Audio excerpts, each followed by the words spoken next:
Welcome back to the Webby O'Neill channel. In today's video, we're going to be discussing the main Manchester United news surrounding Bruno Fernandes, Casemiro, and later on in the video, we'll have a bit of a chat surrounding Dan Ashworth and Luke Shaw. So get involved in today's chat, Reds, and we will try and discuss some of your comments throughout today's video. Now, over the last 24 hours or so, what do you make to that news about Bruno Fernandes' agent speaking to some top clubs around Europe? Well, agents do this. They do it to look for extended contracts, more money, but the reports are there. I have to look and be honest with you. I don't think Bruno Fernandes is going anywhere. I've looked at him, listened to his comments before the cup final, after the cup final. I've heard how he's been talking to the young players, looks after them, how he wants to be at Manchester United. So at the end of the day, the reports are there, agents talking. I absolutely believe it's about money. But for me, I want him to stay anyway. I think he'll be good going forward, especially after the last few weeks of the league, the way it was played. He was injured. He came back in. He's done a performance there. I think he's perfect for Manchester United going forward with these young kids. And I think he's led them along and he's sort of like put his arm around them. And I think they look up to Bruno. I think the way he talks about United, wanting to stay and put it back on the club, to be honest with you. They want me. I'm happy to stay. Yeah, I'm going to get some comments up as well of what Bruno discussed about Manchester United in the Players' Tribune shortly. But why do you think, if these reports are true about his agent speaking to other clubs, why do you think that is? Do you think other clubs have shown their interest in Bruno, or do you think his agent has actually actively gone out there to speak to other clubs for a move? I think when you look at players past what they've done, they've sent their agents. Players abroad have done it. Oh, I want to go to Manchester United. I'm interested in Manchester United. Agents have done it, spoken to Manchester United. Hey, our player wants to come to you, and they never ever come. Because what happens is they get a big pay rise, whether at Juventus or wherever around Europe. And I think this might be his contract runs out in a couple of years. Yes, there's an extended 1-year option on it. But I think it's the agent playing the game like they all do. They all played this game, okay, unsettling with the club, get him on, upgrade his contracts. And I think this might be it. Coming to an age now, 30 years of age, and they're thinking, right, well, let's just get a big pay increase now because it's going to cost you, meaning the club, a lot of money to replace Bruno Fernandes. With you talking about players doing that, we could look closer to home, really, with Marcus Rashford, because there was a lot of talk at one point about PSG and a move over there, and some do think he was using that as leverage to get a big contract, which he ended up doing at the time. Yeah, you've got to look at that. Them chats, what his agent was. Well, his agent, it was his brother. But that's what they do. This is the modern style of football now. How to improve your who you represent, which player. Well, I represent this player, and I believe he wants more money. But at the end of the day, what it is, the agent wants more money. Yeah. You know, he's looking after his own pocket as well. That's the game, unfortunately. That's what we have to put up with. And it's going to be massive going into this Euros. What agents are going to come out, talk about players and all that. And it's all going to be up in the air because the Euros are there. But with Bruno, I think it's going to be made clear over the next few days that Bruno is going to stay. And looking at it, the conversations are about Bayern Munich. Why would Bruno Fernandes really look at Bayern Munich, the chaos that what they're in, what they normally used to, nice and settled, winning the league, everything's working right, and then they've just gone and got a manager, a young manager, okay, who's just got a team relegated. I don't see why Bruno would want to walk into that fire at this moment in time, and just I don't see why he would change from this club. Right, where he knows that he's wanted, that he's loved, and that he's got a good rapport with a lot of the players in the team to walk into that, because that is a minefield where he's being suggested that conversations of he might go to Bayern Munich. I don't see Bruno wanting to walk into that because everything is up in the air at Bayern Munich. That's how I see Bayern Munich at this moment in time, and a club what's going through transition, and I don't think Bruno Fernandes wants transition. He's got enough here at this club as it is, but he's settled, his family is settled. Why change it? That's how I look at it. We've been talking about the contract, you seem to think it would be because of that. He wants more wages, etc. Being the captain of Manchester United as well, I don't think he's up at the top as the highest earners at Manchester United. So would you agree with him being the top earner at Manchester United in what he produces on the pitch? I'm not saying he should be the top earner. I think they should meet my personal thing. There should be a ceiling with wages, but that's a different topic. Yeah. I think he's on decent wages.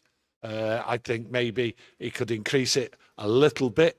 To sort of say, well, here you are. You've got your contract till 2026 with a 1-year option. Let's have a look at it. Let's give it him. I'm not against it. I'm not for him wanting to like scream, I want top money. I want to be the highest earner.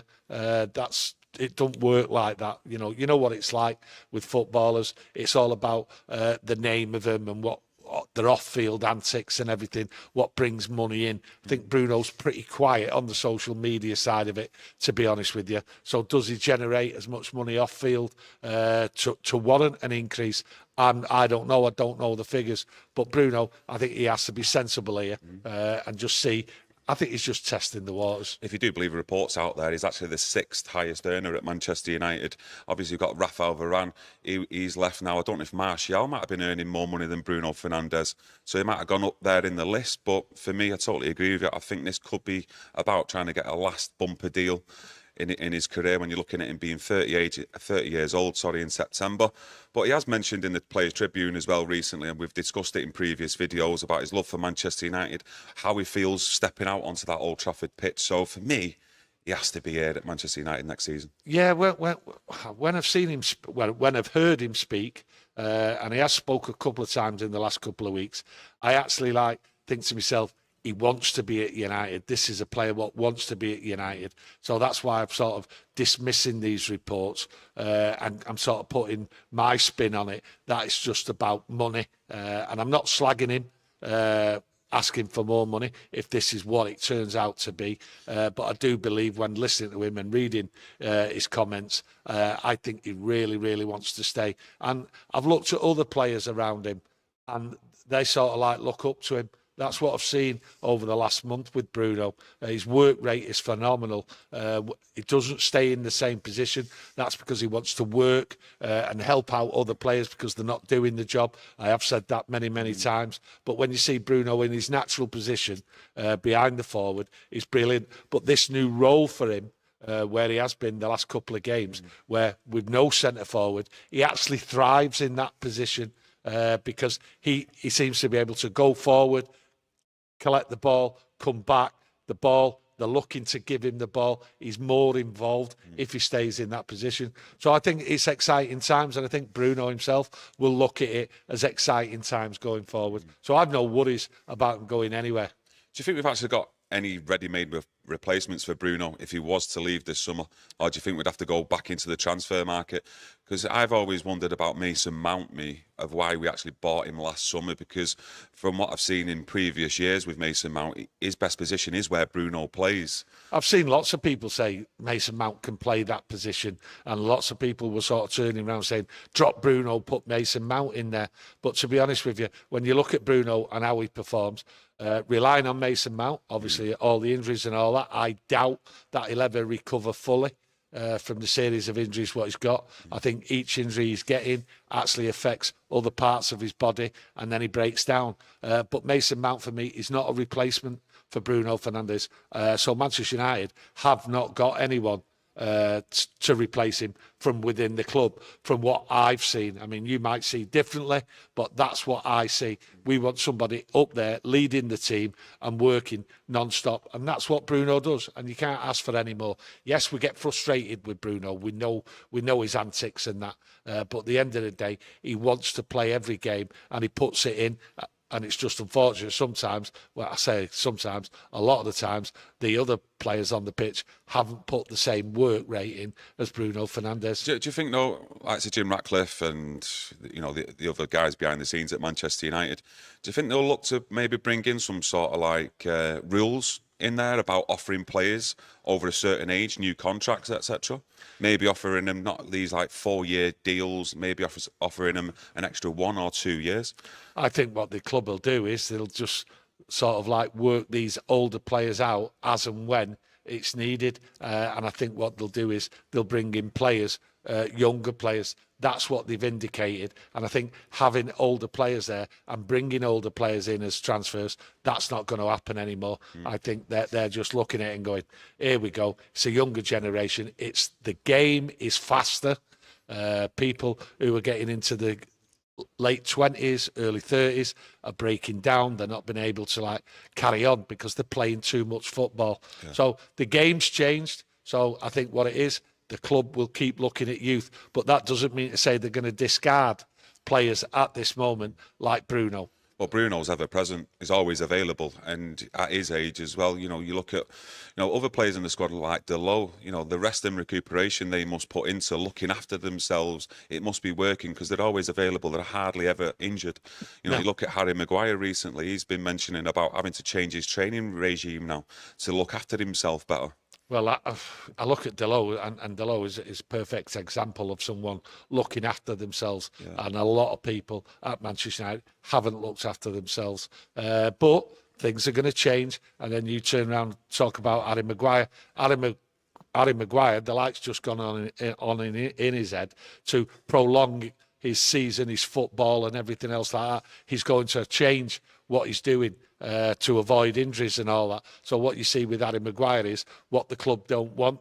And what the club don't want, they don't want older people, right, who are only going to play so many games because they're going to miss through injury. And Harry Maguire knows he can't do the pace of Premier League football and play that many games. If he was to leave Manchester United this summer, we personally don't think he will do. But what price tag would you personally put on Bruno Fernandes? You think about his value to this team currently, the way it stands with players in this squad as well, and having to then replace him. The value to the team, money-wise, I would say if you could get £50 million for Bruno Fernandes, that'd be fantastic. Do you? Yeah, 50 million. You've got to look at it. He's 29. By the time he's transferred, he's 30 years of age. So £50 million.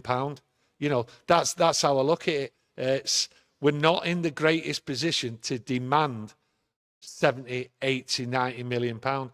We've got 50 million, possibly max 60 million for a quick, because it'd have to be quick.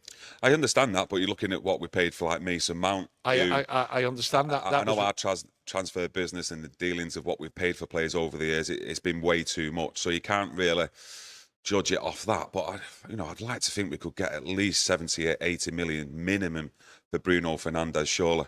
For how he conducts himself as a person, he's the club captain, always ever present, like I say, hardly ever injured as well, and brings quality to a football team. And I think he'd bring that quality to any teams around Europe, Yes, it'd bring quality to any team what he played in, right? But yeah, I look at it this way. You can't look at Bruno Fernandes and then bring in Mason Mount, what he cost, or any other player what he cost. I mean, Ten Hag, a report just came out during the week that Ten Hag is blaming the staff, the people in the suits. Don't blame me for what these players have been bought for. Yeah. Blame the staff. They have been ridiculous. Take Manchester United out for a summer, right? Buying players, right? That market goes down. Manchester United always seem desperate, and I've seen desperate to go in for players. And at the end, and at this moment in time, Manchester United are desperate for money. The cost cutting is outrageous what's going on and will carry on for quite a while. So the market looks at Manchester United and going, you're not getting top dollar, you want the money, and we can just hang on. And if the player wants to go to a certain club, eventually he'll go to a certain club and there'll be an amount paid. But Man United putting figures on players seems to be a bit ridiculous from what I've seen and heard of the valuation of certain players within the club. Yeah, but it's a new regime. Well, co-owner Sir Jim Ratcliffe, he's got his people in there now. You'd expect better transfer business to be done, and you've got the likes of Jadon Sancho, Mason Greenwood. Reports out there are saying that Manchester United won't accept less than 50 million each for them players. So when you're putting Bruno Fernandes into that bracket, for me, it's got to be a minimum £80 million. Even at a player who's 29, near enough 30 years of age, I think he just brings a real quality to the team. Look, and he would do it any other team around. In a way, I can't argue with that argument, right? But I'm just trying to look at it and sort of put it on a level and try and be calm about it and realistic about the situation of this club. This club is in chaos. It can't demand anything from anyone. That's how I look at it, and that's what I'm basing my figures on. And I do believe Bruno Fernandes is worth a little bit more than the £50 million I've just quoted. But it's the state of the club. They can't demand anything. Okay. Well, we're going to go on to Casemiro. There's been some links there that Saudi Pro League club Al Nassr are ready to offer around 77 to 85 million for a potential transfer. Absolutely. Absolutely unbelievable if that is true. 70, 75 million, whatever it is. 70 million for 77 to 85. I know, but, you know, I'm just putting it up. 70 million for Casemiro at his age. And we've all witnessed, right, a decline in his legs, his speed, his tracking back, his tackling and everything. Doesn't mean to say he's a bad player. We know he's been moved to centre-half and all that. But 70 million, right, is absolutely mental. Get it as quickly as they can. I never, ever thought I'd hear them figures quoted for Casemiro. And it's clear Casemiro wants to go. I think in the same report as well, it says Al Nassr are looking at testing the waters for a double bid for Bruno Fernandes and Casemiro of £150 million as well. Well, 150 million euro. Well, if that was the case, then you have to look at what the club would look at that.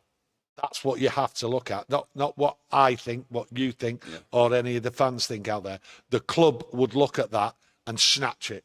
If that was on the table, okay, because what it is, Bruno himself said, I want to stay. It's down to the club if they want to keep me. Now, if that offer did come in, and if that is true, and we're going to see that over the next week or two come in, a bid like that for them two players, then the club will snatch it. There is no way Bruno Fernandes would be staying at Manchester United, because that is too much of a tempting offer for this club to take when they're in the financial sort of restraints what they're in. I still think, and you do as well, that Ten Hag will be the manager still next season. But if that was to change this summer, do you think that'll turn any of the players' heads in wanting to stay at Manchester United? Like Bruno Fernandes, do you think they'll then have to make a decision and maybe look at these clubs? On a new manager? Yeah. If a new manager came in. Yeah. If a new manager come in, some people have turned around and says the cup final, the performance was to show the new manager not to drop me. I can play football. It's this manager, Erik Ten Hag. So I don't believe a lot of players will want to go just because a new manager comes in. I think that, as any footballer, they see it as a challenge. Here comes a manager. I'll show him what I can do. I want to impress. So I don't think players would start diving in there going, oh, I want to leave, because all reports have always been for the last 12 months, players leaking stories. We don't like the training. We don't like the methods of Erik Ten Hag. We don't like this. So I don't see players really diving in. I see it the other way. Players really can't wait to get started under the new manager. Yeah, I was mentioned at the start of the video, Dan Ashworth. You know, all reports over the last few weeks were mentioning that there's going to be the arbitration last week, and since then, we've heard no news whatsoever on Dan Ashworth. I don't know if there's journalists out there trying to fight to get the story out there, but there's just no news whatsoever. No, I'm puzzled by this. I actually thought, and I said it, I think last month, that I thought a deal would be done, struck before they went in. Instead of arguing and making it all public. You mean a deal between the two clubs before they went in? I think a settlement will be made. I still think a settlement will be made. But, you know, no reports out there. They could be in discussion now in the, what do you call it? Arbitration. The arbitration. So that arbitration might be going on while we speak now. But I do believe, and I think the sensible thing for both clubs, not to put your dirty laundry out there, is sort it out beforehand. And I think United, Sir Jim Ratcliffe and that, are just holding off as much as they can. And like they say, I've seen it many, many times, just before that door opens for that courtroom or the arbitration, right? Well, hang on, can I have 2 minutes? Get the pat on the back, come here, let's get the deal done. There you go. So I think, me personally, that's what will happen. I think it'll be very, how do you call it? there's things what have come out what don't make Man United look good, don't make Dan Ashworth look good, don't make Barada look good. It's all been messy. And I think they just need to draw a line under it and just get a deal sorted before it gets even worse, because I think it will go worse, and I think there will be some bad name calling, because there is things what can come out and things what can be said what will make whatever we've seen make it look uglier. A lot of people on the channel especially have been mentioning in this transfer window about us looking at signing a new left-back this summer. What's been your overall thoughts, listening to Gareth Southgate today, Luke Shaw himself coming to the end of the season about joining up with this England squad? Because I'm a bit worried, especially with the setbacks he had towards the end of last season, and he's now really fighting to be fit to get into this England squad. And I'm just thinking, there's a possibility there that he could break down again if he pushes himself too much to get into that squad. Well, I look at it this way. For me, it's clear as daylight, okay? His fitness and his injury record only tells me that this is going to end in tears. And I mean end in tears. I can't see it any other way. I can understand anyone doing as much as they can, right, to play for the national side and get in the team, okay? I understand that, okay? And I think United really should have done a little bit more to persuade Luke Shaw. But Luke Shaw, regardless of anything throughout his career, right, will do anything to play for England, right? Doesn't think of the club. I go back in time with Luke Shaw when there was a friendly in Scotland. Luke Shaw went and played for Scotland. Not long after, he admitted that he wasn't fit enough to play for England, okay? And he was injured in that game, okay? And then we missed him for a long time. So that's what Luke Shaw does. He will do anything, okay, to get in that England side. And, can you blame him? No, you can't. He wants to play for his country. And any player what wants to put everything into it and take that little risk, yeah, I can understand it. Every player wants to play for their international side. But it will end in tears, and I don't see anything good coming of this. So when you talk about players being linked to Man United, there's a player there, Milos Kurtz or something his name is, from Bournemouth, left back. We need a left back. We need a replacement for Luke Shaw long term, because his injury record, we hardly see Luke Shaw. And I think this is going to continue and continue for Luke Shaw. So we need to make a change, make a decision. And if this is the left back from Bournemouth, what they're eyeing up, then fair enough, go and get him, get it early. And then that lets Luke Shaw know, here's the situation. Got a decent young lad by all reports in the youth teams as well, Harry Amas. So he might get some opportunity as well next year. We've also got to see where Malacia is up to. Been an absolute horrendous season for him, not even seen him at all. So let's just wait and see on the next few weeks. I think what we've heard about Malacia tells you everything. I think it's more serious than what's gone on, and I think this could be a career-ending injury what he's had. It's a long time for a young lad. I can't go back recently and think of a young player who's been injured like that at Manchester United and then carried on playing at the top level. But also like no news coming out. It's very strange about the news on Malacia. So you've got to fear for that left-back position with Malacia. You've got to fear for Luke Shaw doing another season. And at the end of the day, does he do a full season anyway? So a replacement has to be on the cards, and it has to be brought in. And like I say, the Bournemouth left-back, that's who they're looking at. And if that's who they want, then fine.